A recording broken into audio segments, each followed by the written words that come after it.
মানে যে আমাদের ভূমি সেবা সহায়তা কেন্দ্র, এটা মনে হয় যে আরেকটু ফ্লারিশ করা দরকার, কারণ সাধারণ জনগণ কিন্তু এটাতে এখনো আমি নিজেই জানি না সত্যি কথা যেটা। আর ভূমি সম্পর্কে আমার নিজের অভিজ্ঞতা কম। এখনো আমি আমার কাগজপত্র কোনো জমি জমার কিছু যদি হয় আমি আমার শ্বশুরের কাছে পাঠাই, বাস্তবে যেটা নাহলে যে কাম আমার শ্বশুর আছে ওরা বুঝে, আমি নিজে বুঝি না কাগজপত্র। যে আসলে এটা চেষ্টা করা হয় না মেইনলি বিষয়টা যেটা। আমাদের দেশের যে ভূমি রেকর্ডের যে সিস্টেমগুলি, এটা ধরেন সিএস যখন শুরু হয়েছিল সেটা যে ওই আমলে যখন করছে, এটা যদি আমরা চিন্তা করি বর্তমান যুগের তুলনায় এটা কিন্তু একটা বিপ্লব বলা যায়, বৈপ্লবিক কাজ। কিন্তু ভূমিতে ওই আমলে কার কত জমি এই যে ম্যাপটা করা, এটা কঠিন আমার কাছে মনে হয়, যেটা অস্বাভাবিক বিষয়। কিভাবে এত সঠিকভাবে তারা করলো যে এখনো কাটাতে আমরা ধরে কত লিঙ্ক আছে না আছে 10 লিঙ্ক 2 লিঙ্ক এটা বের করতে পারি এই ম্যাপটা থেকে। এটা কিন্তু একটা কঠিন কাজ মনে হয় যারা করছে আজকালকার যুগের মধ্যে। তখন না ছিল কম্পিউটার, না ছিল কিছু, তখন হাতে করে হাতে লিখে এটা করতে হয়, এটা একটা কঠিন কাজ। কিন্তু পরবর্তীতে আমার কাছে মনে হয় যে আমাদের পরবর্তী যে রেকর্ড সিস্টেম যেগুলি ছিল, যে আরো বিআরএস এর অভিজ্ঞতা হলো তিক্ত অভিজ্ঞতা এরকম যে বিআরএস যখন হয়, বিআরএস যারা ওই যে তখন একজন বোধ আমিন সর্দার আমিন, আরেকজন মেইন না আরেকজন ছিল যে করতো রেকর্ডটা করতো, তাদের সাথে 2 জন ছিল, 3 জনের একটা টিম ছিল।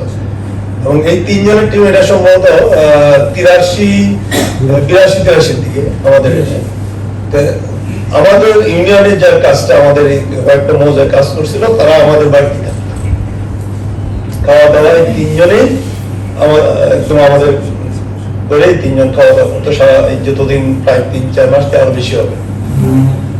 তো মজার ব্যাপার হলো যে পরবর্তীতে দেখা গেল যাওয়ার সময় আমার বাড়ি যেটা, যে আমাদের পারিবারিক বাড়ি পোড়াটা, আমার চাচা বা তারা যারা আছে সবার আগের কোনো কিছু নাই, এটা সবটা বিআরএস হয়ে আছে। আমার প্রতিবেশী আরেকজনের নামে, সে নিজেও জানে।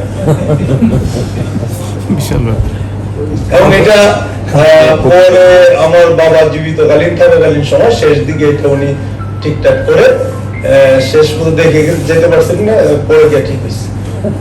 এই যে বিআরএস এর যে কাহিনী, এটা শুধু এখানে না, প্রত্যেকটা জায়গায় যে কোনো ধারাবাহিকতা ছাড়া, যে আগের কোনো ধারাবাহিকতা নাই, হুট করে বিআরএস আরেকজন নেমে গেছে।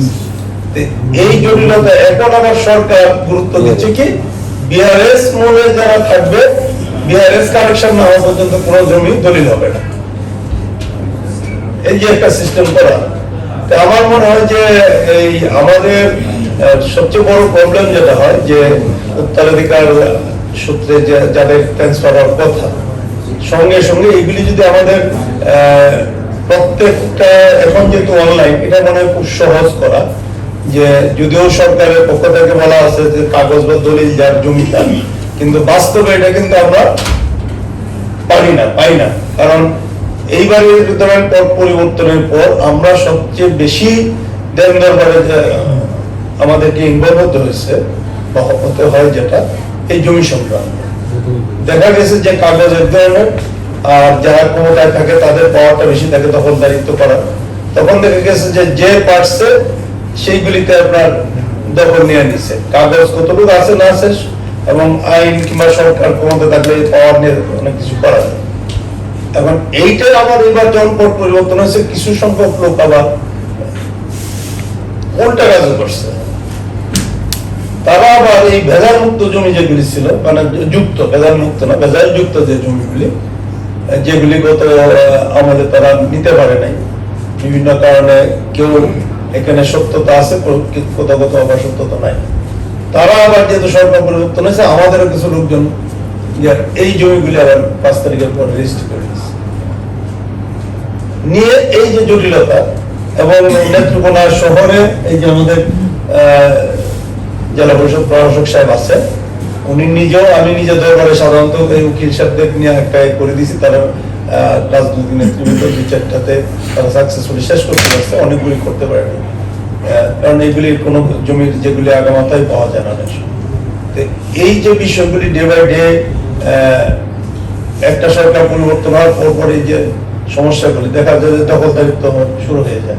কাগজ থাকুক না থাকুক, শক্তি আছে দখল নিয়ে নিল। কাগজের ভেজাল থাকে, এই ভেজাল কোর্টের কি চলতেছে না চলতেছে এটা চিন্তা করে না। আবার এই আপনার যখন এগুলি হিয়ারিং চলে, তখন আবার কি ওই মামলার সময় আবার এসিলেন্ট সাহেবের আবার আরেকটা কাগজ লাগে যে এটা দখলদারিত্ব কার আছে, এটার একটা রিপোর্ট দিতে হবে। এই যে জটিলতাগুলি, আমার মনে হয় যে এইগুলি থেকে আইনের কিছু পরিবর্তন আনা দরকার। এবং প্রত্যেকটা জমি অনলাইনে এটার মালিককে, এটা যদি এটা যদি ক্লিয়ার থাকে যে এইটার জমির মালিকে, এবং এইটা যত তাড়াতাড়ি সম্ভব ভূমি মন্ত্রণালয় করতে পারবে যে একদম ওয়ারিশান সহ যিনি মৃত হয়ে গেছেন তার ওয়ারিশানরা যারা আছে তাদের নামে ট্রান্সফার কে কতটুকুর অংশ, এটা নিত্য নৈমিত প্রতিদিনই আপডেট হবে। এই সিস্টেমটা যদি আমরা করতে পারি তাহলে আগামী দিনে অনেক কিছুই আমাদের জন্য সহজ হয়ে যাবে। এবং বাংলাদেশের যে একসময় বলা হতো যে বাংলাদেশে নারী আর হলো বাড়ি, আইন যেগুলো মামলা হতো এই দুইটা বিষয় নিয়ে, এখনো কিন্তু তাই বিভিন্ন সংক্রান্ত। তারপরে আইন আদালত যান ম্যাক্সিমাম কোন কারণে জমি জমা নিয়ে টাকা পয়সা নিয়ে সব। এইগুলি বন্ধ করার জন্য আমার মনে হয় যে শুধু আমরা না, এখানে প্রশাসন সহ, সত্যি কথা যেটা আমি বলি যে আমরা রাজনৈতিক ব্যক্তিবর্গরা আমরা যতই বলি, যখন বিরোধী দলে থাকে তখন রাজনৈতিক নেতা কিংবা আমাদের প্রভাবটা ভালো থাকে, সরকারকে কিংবা সরকার প্রধান কিংবা আমাদের নেতাকে আমরা বোঝাইতে পারি। যখন সরকারে চলে যায়, সরকার প্রধান হয়, তখন আমাদের সরকার প্রধান না, তখন কিন্তু আমাদের চেয়ে আমলাতান্ত্রিক নির্ভরতা কিন্তু আপনারা সচিব মহোদয়রা যেটা বোঝান অথবা যারা যেটা বোঝান সেটার গুরুত্বটা কিন্তু বেশি দেয়। এটা যত কথাই আমরা বলি, সংসদে আমরা গলা পাঠাই অনেক কিছু বলি, শেষ মুহূর্তে মন্ত্রী পরিষদের কিংবা সচিবদের নিয়ে ওনারা যখন বসেন আইন কানুন যখন বোঝান, এর বাইরে ওনারা কিন্তু যেতে পারেন না। এটা বাস্তব। এখানে আমার বলাটা ঠিক হয় না, তো এটা আমার ব্যক্তিগত অভিজ্ঞতা থেকে বলছি। এই জায়গাগুলি থেকে আমার মনে হয় যে আপনাদের প্রশাসনের ভূমিকাটা অনেক, আমরা যতই বলি আপনাদের প্রশাসন যদি এই তথ্যগুলি তুলে ধরেন, কারণ রাজনৈতিক নেতাদের প্রতি সত্যি কথা যেটা মনে করে যে আস্থা এখনো মানুষের ভালো নাই। আমরা অতীত থেকে যদি মনে করি যে রাজনীতি করা মানে ভালো লোকজন রাজনীতি করে না, এটা হয়তো আমরা আস্তে আস্তে ভাঙার চেষ্টা করতেছি। কিন্তু রাজনীতি করার মানে করাপ্টেড লোকজন রাজনীতি করে, ভালো লোকজন রাজনীতিতে আসে না। এটা একটা ট্রেডিশন বাংলাদেশে, অতীত থেকে যদি আমরা শিখি, এই ট্রেডিশন থেকে হয়তো আমরা কিছু সংখ্যক লোক চেষ্টা করে আসছি। কিন্তু ওই যে মানুষের মাথায় বসে আছে, যেমন আমরা যেটাই বলি চিন্তা করে যে এটা বোধহয় নাকি ডাক্তার সাহেবদের কিংবা এমপি সাহেবদের কোনো লাভ আছে, মাথায় চলে যায়। কারণ এইটা হলো অতীতের রাজনীতিবিদদের চরিত্র থেকে এটা চলে আসছে। কিন্তু এই ট্রেন্ডটা থেকে বের হতে হবে আমাদের সবাই। আমরা যদি ধরেন একে অপরের পরিপূরক হয়ে এখানে কাজ করতে হবে। কিন্তু আমরা দেখেছি যে একটা কোল্ডার থাকে, আমি দেখছি এমপি মন্ত্রী, আমাদের মন্ত্রী সাহেবরা অসহায়, ওনারা বলেন যে মন্ত্রণালয়ে গেলে যে সচিব সাহেবরা ঠিক করে না দিলে আমরা কিছু করতে পারি না। আবার সচিব দেখে যদি আমরা বলি যে ভাই এটা তো আপনার কাজ, আপনি করে দেন, যেন মন্ত্রী মহোদয়ের নির্দেশনা না দিলে আমি পারবো না। এই যে একটা কোল্ডার চলে, এই কোল্ডার থেকে আমাদের ব্যবহৃত হবে।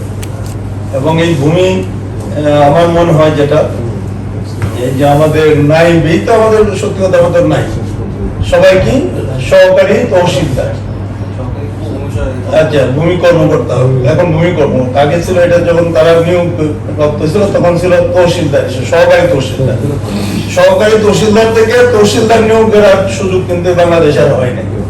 তাদেরকে প্রমোশন দিয়ে দেয় যে আপনার অনেক ক্ষেত্রে এক নাই 2-3 জায়গায় চালা, এরকম আছে। ঠিক সাব রেজিস্ট্রি একই অবস্থা।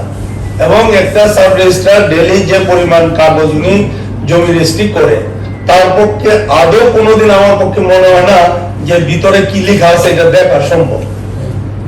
এই যদি অবস্থা হয় তাহলে আপনি কার জমি কাকে দিতেছে, এটা তো সম্পূর্ণটা নির্ভর করতেছে যে দলিল লেখক যে ডাক করতেছে তার উপর। সাব রেজিস্ট্রেশন তো এটা দেখা না, ঠিক আছে সব, হ্যাঁ ঠিক আছে আমি দেখছি, আমি তো দেখি এই কাজটা হয়। এই কাজটার জন্য দেখা যেতেছে একজনের জমি আরেকজনের নামে হয়ে যাচ্ছে। এখন এই জায়গাতে সাব রেজিস্ট্রার সংখ্যা বাড়াইতে হবে এবং যারা করবেন ডেলি 10টা 20টা হবে, অসুবিধা নেই, কিন্তু এই 10টা দলিল উনি কাগজপত্র সব ঠান্ডা মাথায় দেখবে যে হ্যাঁ এটা দাম এটা ঠিক আছে, ঠিক থাকলে ওকে, আর নাহলে এটা হবে না, পরে হবে। এই কাজটা যদি হতো তাহলে জটিলতা অনেক কমে যেত। আর সাব রেজিস্ট্রেশন এমন সুবিধা, ওনারা ধরেন জবাব দিতে তো নাই, আপনি এটা ভুল করলেন, দলিল আপনি অ্যাকসেপ্ট করলেন, কিন্তু এটা যে রং করলেন এটা কিন্তু জবাব দিতে সাব রেজিস্ট্রার কোথাও নাই। আজকে যদি একটা রং দলিল, একটা দলিল আপনি আনইথিক্যাল করছেন, এটা যদি জবাব দিতে থাকতো তাহলে কিন্তু ওনারা চিন্তা করতো, কারণ ওনারা তিনজন, একজন সাব রেজিস্ট্রার 2টা 3টা উপজেলা চালায়, এখানে রবিবার শনিবার এখানে, রোববার সোমবার এখানে, আরেকদিন ওইখানে, এই অবস্থা চলতেছে। এই হজবরল অবস্থা থেকে সার্বিকভাবে আমাদের বের হইতে হবে। এখন আমরা যেমন বলি, এখানে আপনার যে প্রশ্নটা, এটা আমার সাথে আমি তর্ক ধরছিলাম সাব রেজিস্ট্রারদের একটা ফোরামে কয়েকজনের সাথে, ওনারা বলতেছেন যে আমরা ল মিনিস্ট্রি আন্ডারে, কারণ এটা যে আমাদের এটা দেখছেন আল্লাহ গালিছে, এটা হলো কোর্ট, আমাদের কাজ কামরা থাকে আর একটা কামরা এজলাস থাকে, এই এজলাসটা এটা হলো বিচারালয়, যে কারণে আমরা এটা যে চেঞ্জ করা সম্ভব, এটা যে ভূমি মন্ত্রণালয়ের আন্ডারে আনা সম্ভব, এটা কিন্তু পারে না ওই যে শক্তিশালী গ্রুপটাকে। তারা উপরে এত পরিমাণ পয়সা তারা ঢালে, যারা নীতি নির্ধারক হয় তাদের পিছনে ঢাললে এটা শেষ হয়ে যায়।